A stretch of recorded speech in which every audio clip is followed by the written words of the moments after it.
ఎడారిలో ప్రవాహములు డిసెంబరు 3వ దిన పాఠము. వాక్యము: నీవు ఆమెను ఎదుర్కొనుటకై పరుగున పోయి, నీవును నీ పెనిమిదియు నీ బిడ్డయు సుఖముగా ఉన్నారా అని అడుగుమని తన పనివాడైన గెహాజీతో చెప్పి పంపెను.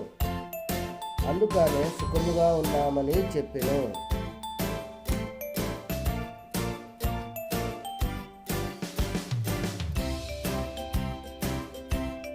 నా ప్రాణమా, బలముగా నుండుము.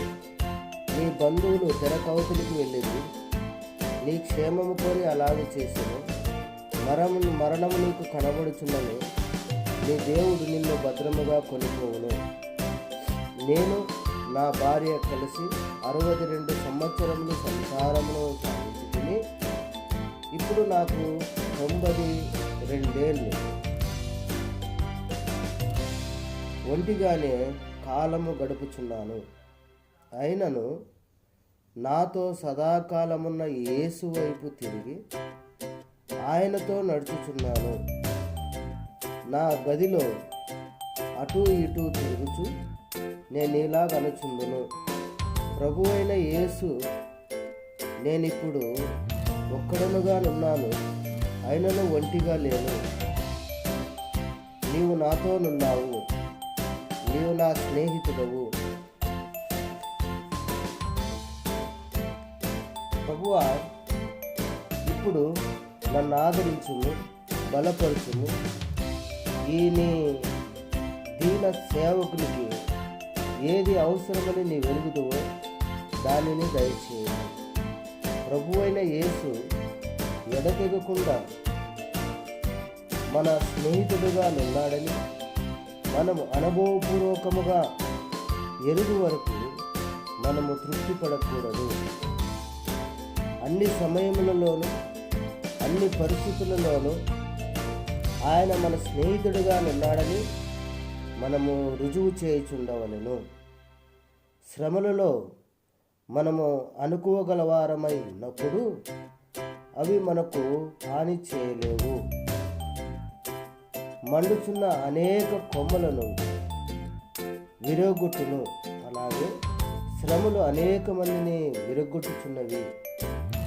అయితే అప్పుడప్పుడు అక్కడక్కడ శ్రమనందుతున్న వారు పాటలు పాడుట గమనించుతున్నాము. అందుకు దేవునికి స్తోత్రములు. రాత్రి పాట కంటే మధురమైన దేవియూ లేదు. తన ఒకే బిడ్డ చనిపోయినప్పుడు పైకి చూచి, నా బిడ్డ, నా అందము, నా ఆనందము నాకిచ్చుచున్నానని మహానందంతో చెప్పినది. ఆమె పొందిన నిరీక్షణానందము చాలా ఏళ్ళ వరకు నా మనస్సు నుండి పోలేదు. నన్నెంతగానో ఆదరించినది. మరణము మనలను వేరు చేయలేదు. కనుక మరణించిన వారి కొరకై నేను దుఃఖింపను. తోట గోడ మీద అవతల పెరుగుచున్న రోజా వలె మన ప్రియులు అవతల వైపున వికసించుచున్నారు కదా. మరణము వారిని దాచిపెట్టలేదు, కానీ వేరు చేయలేదు. నీవు క్రీస్తుకు అవతలి వైపున జీవించుచున్నావు. క్రీస్తులో నీవు ఉన్నావు, క్రీస్తు నాతోనున్నాడు. మనము క్రీస్తునందు ఏకమై ఉన్నాము. ఆమేన్. Praise lord.